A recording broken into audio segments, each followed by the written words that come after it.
अपने इंद्रियों मन को संसारिक आकर्षण से बचा करके, संसारिक लोभ लालच से अपने को बचा करके आप इस शक्ति प्राप्त कर सकते हैं। इस जन्म में नहीं होगा, अगले जन्म में होगा, किसी न किसी जन्म में होगा। ठीक है, कौन कहते हैं? गीता पढ़ के देख लो, भगवान कृष्ण ने कहा कि जिन्होंने ऐसी शक्ति पाई उन्होंने कहा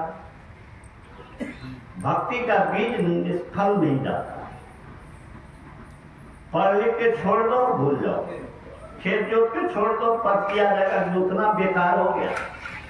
हजारों मन उपजा, रात में आग लग गई, सब बर्बाद हो गया।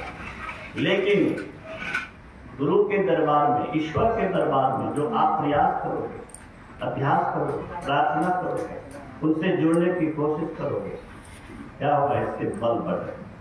दंड बैठकी करते हैं, क्या होता है? शारीरिक बल बढ़ता है। शारीरिक बल, आध्यात्मिक साधना से आध्यात्मिक बल बढ़ता है। और वही आध्यात्मिक बल लेकर के बुद्ध आए थे, वही आध्यात्मिक बल लेकर के महर्षि भी आए थे इस युग में। वही बल संसार के आकर्षण में उसको फंसने नहीं दिया, उसको और आगे बढ़ा करके ईश्वरत्व तक पहुंचाया। इसीलिए मैं कहता हूं और मैं करता हूं, लोगों से कहता भी हूं और स्वयं भी करता हूं। मैं मानता हूं कि संसार की कोई संपत्ति, मैं क्या सब जानता है कि अंत मेरे साथ नहीं जाए, लेकिन संतों के सानिध्य से मैं जाना हूं कि ये बेकार नहीं जा सकता। तो मैं कह रहा था कि गुरु महाराज ने अलौकिक शक्ति कैसे पाई। आपको सुना होगा कि प्रहलाद नहीं जला, कौन जली? होलिका जल गई। कौन होलिका? जिसको ब्रह्मा से वरदान था कि आग में नहीं जले, वो जल गई, क्योंकि प्रहलाद जैसे भक्त को जलाना चाहा। लोगों को होगा कि मनगढ़ंत कहानी भी हो सकती है, लेकिन गुरु महाराज ने 1977 ईस्वी में दिखा दिया। क्या दिखा दिया? 7 अक्टूबर 1977 को कलकत्ते में उन्होंने कहा, परसों जो यात्रा हमारी बनने वाली है जालंधर पंजाब की, वो यात्रा शुभ नहीं है। संत विवाह ने क्या कहा?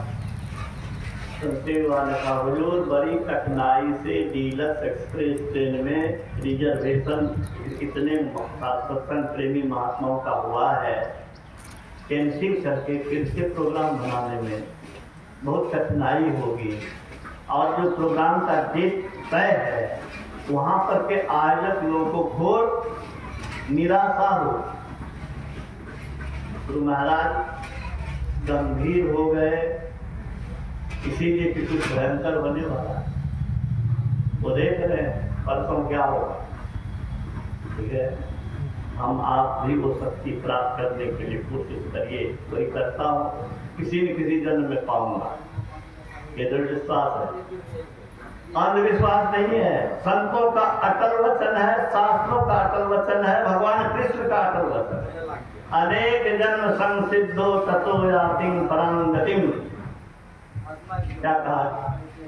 अनेक जन्म के बाद ये श्रेष्ठ गति अवश्य प्राप्त होगी। अर्जुन घबराओ नहीं, जो कह दिए हैं वो करो।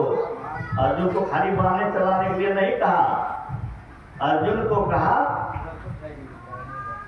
धड़ कर सम करके, धड़ कर मस्तक को एक सिर करके आसन में बैठ, किसी दिशा को न देखते हुए, समं कायं शिरो ग्रीवं धार्यं अचलं स्थिर संप्रेक्ष नासिकाग्र निस्वस्तान अवलोक्य। हे अर्जुन, समं कायं शिरो ग्रीवं, कायं का काया, शिरो ग्रीवं गला। ठीक है, काया को, गला को और सिर को एक सिद्ध में रखो। समं कायं शिरो ग्रीवं, ग्रीवं गला, धार्यं अचलं अस्थिर, उसको बिल्कुल स्थिर करो। फिर क्या करो? संप्रेक्ष देखो। कहाँ देखो? नासिकाग्र, नासिका के आगे। दिशाचार अवलोकन, अन्य दिशाओं को न देखो। अब दिशाएं कितनी है?